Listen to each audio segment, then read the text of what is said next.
Hi there and welcome. My name is Matt. I'm Curriculum Supports and Development Officer, and this Development Strand workshop is the stages of negotiation.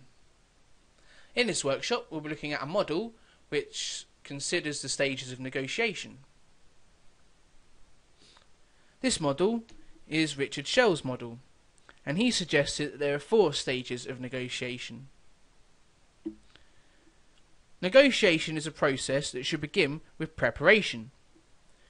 You should begin by considering what is at stake. What are your aims? Although your aims might not be achievable in one round of negotiations, the achievements of that round should still take you closer to your aims. Depending on how much closer you are to your aims by the end of the round, you may then have less to negotiate in the future. Think about the ideal outcome for yourself. How would you benefit from such an outcome? Bearing those benefits in mind will serve as an effective motivator for you to negotiate strongly. Consider your bottom line, the minimum you'll accept from the negotiations. Think about the aspects you're willing to negotiate on and the upper and lower limits for these aspects. We should not go any lower than what we plan for when negotiating. You should also investigate the background of the other party. Find out about their needs, interests and motivations. Think about what they might want to get from the negotiations, and likely outcomes that may arise from their needs, interests and motivations. This puts you in a strong position to negotiate, and also helps to build a relationship with the other party. The second stage of negotiation is the exchanging of information. You should take this opportunity to first create an open, relaxed atmosphere so that you put the other party at ease. Make sure your body language is good, and perhaps begin by informally discussing something the other party is interested in, to break the ice. Then exchange the information.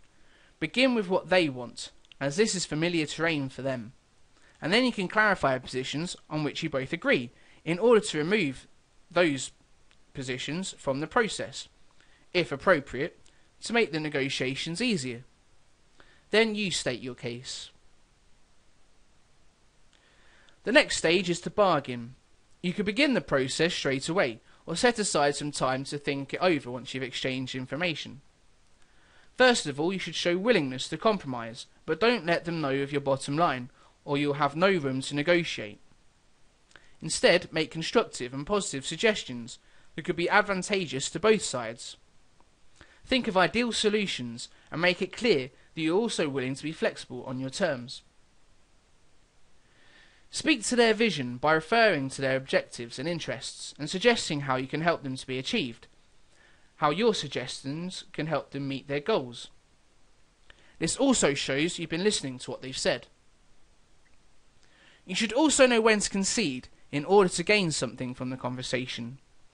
You'll need to weigh up how long you can realistically hold out for the best option, what you might lose if you take a long time to reach an agreement, what will happen if you hold out and don't get what you want, if anyone else will come along with a better offer, which will leave you with nothing, and what you can learn from what has happened in similar situations, with the same party or a different party. Sometimes you may have to go back to exchanging information if you can't reach an agreement the first time round, but make sure you include anything in the information that has already been discussed or agreed on. The final stage is to close and commit. Clarify what has been agreed so you're both aware of the final terms and so there are no future disputes over the agreement. Get it in writing and give a copy to each party. Make a commitment to what has been agreed and make sure that the negotiations end on good terms. This leaves you with possibilities for future negotiations and discussions. So in this workshop we've looked at Richard Shell's stages of negotiation. What you can do now is attend the How to Win Friends and Influence People workshop to put the process into practice. Engage with other materials in the How to Win Friends and Influence People folder so you can develop other people skills. And look for other negotiation processes that exist to compare them with Shell's model. Thank you for watching.